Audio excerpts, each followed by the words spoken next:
T V industry کی سابقہ اداکارہ عریج فاطمہ نے پہلی بار مہلک کینسر کی تشخیص اور اپنے کٹھن سفر کی تفصیلات بیان کر دیں۔ عریج فاطمہ نے حال ہی میں انسٹاگرام پر ایک ویڈیو جاری کی جس میں انہوں نے کینسر کی تشخیص کے بارے میں انکشاف کیا۔ اداکارہ نے ویڈیو میں مہلک بیماری کے دوران کی تصاویر شیئر کرتے ہوئے کہا کہ ان کی زندگی بہت اچھی گزر رہی تھی۔ وہ اپنی زندگی کو زیادہ سنجیدگی سے نہیں لیتی تھی، انہیں لگتا تھا کہ وہ بہت طویل زندگی گزارنے والی ہیں۔ وہ زندگی سے بھرپور لطف اندوز ہو رہی تھیں۔ اس دوران انہوں نے کئی بار نمازیں بھی مؤخر کی، لیکن پھر ایک دن چند گھنٹوں میں ہی ان کی زندگی مکمل طور پر بدل گئی۔ انہوں نے بتایا کہ وہ اپنی زندگی کے لیے جنگ لڑ رہی تھیں اور اس بارے میں پہلے کبھی اس لیے نہیں بتایا کیونکہ انہیں ڈر تھا کہ لوگ ان کے بارے میں طرح طرح کی باتیں کریں گے، ان کے کردار پر بات کریں گے اور کہیں گے کہ اس سب میں ان کی اپنی غلطی ہے۔ عریج فاطمہ کے مطابق پچھلے 4 مہینے سے وہ اور ان کی فیملی بہت مشکل وقت سے گزرے ہیں۔ انہیں کینسر کی تشخیص ہوئی۔ یہ ایک نایاب اور جارحانہ قسم کا کینسر ہے جو رحم میں موجود ٹشوز سے پیدا ہوتا ہے۔ یہ عام طور پر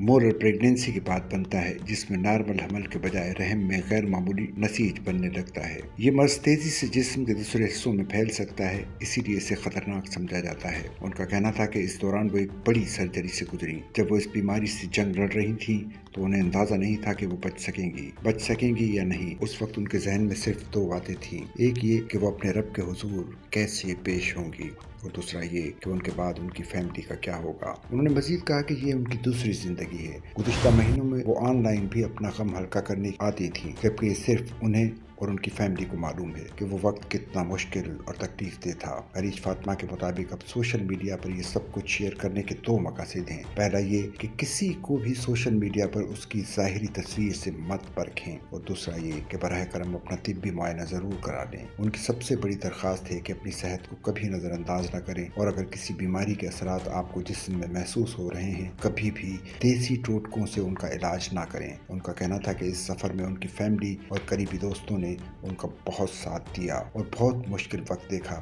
جس پر وہ ان کی شکر گزار ہیں۔ اگرچہ اب وہ صحت یاب ہو گئی ہیں، لیکن اب بھی انہیں کئی سالوں تک فالو اپ ٹیسٹ کرانے ہوں گے تاکہ یہ کینسر دوبارہ نہ ہو۔